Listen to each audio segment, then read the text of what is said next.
konteksnya. Baik, rekan-rekan. Baik, bismillahirrahmanirrahim. Assalamualaikum warahmatullahi wabarakatuh.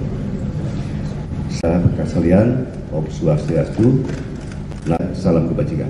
Terima kasih. Media, mungkin ada yang mau ditanyakan?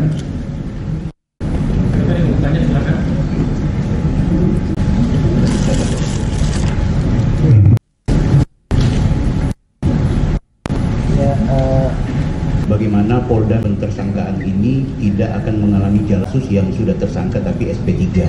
Saya pikir Ya, mungkin silakan Pak Birkim. Itu saja yang dapat saya sampaikan ya. Terima kasih. Polda Metro Jaya telah menetapkan 8 orang tersangka dalam perkara pencemaran nama baik, fitnah, dan manipulasi data elektronik yang dilaporkan oleh Bapak Insinyur Haji Joko Widodo. Penetapan ini dilakukan setelah melalui proses asistensi dan gelar perkara, di mana proses tersebut melibatkan ahli dan pengawas. Berdasarkan hasil penyidikan, kami menetapkan 8 orang sebagai tersangka yang kami bagi dalam 2 klaster.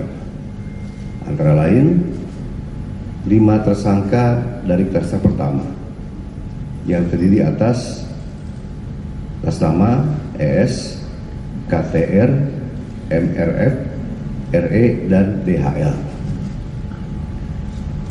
Untuk tersangka dari klaster ini dikenakan pasal 310 dan atau pasal 311 dan atau pasal 160 KUHP dan atau pasal 27A junto pasal 45 ayat 4 dan atau pasal 28 ayat 2 junto pasal 45A ayat 2 Undang-Undang ITE.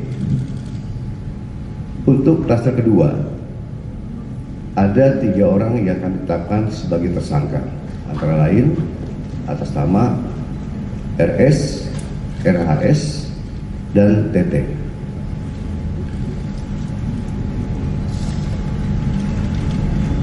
Tersangka pada klaster 2 dikenakan pasal 310 dan atau pasal 311 KUHP dan atau pasal 32 ayat 1 junto pasal 48 ayat 1 dan atau pasal 35 junto pasal 51 ayat 1 dan atau pasal 27A junto pasal 45 ayat 4 dan atau pasal 28 ayat 2 junto pasal 45A ayat 2 Undang-Undang ITE.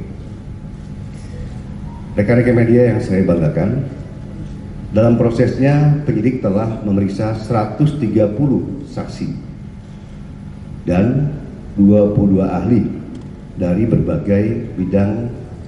Selain itu, penyidik juga telah menyita 723 item barang bukti termasuk dokumen asli dari Universitas Gadjah Mada yang menegaskan bahwa ijazah Insinyur Joko Widodo adalah asli dan sah. Hal tersebut juga diperkuat oleh hasil pemeriksaan dari Puslapor Polri dalam aspek analog dan digital.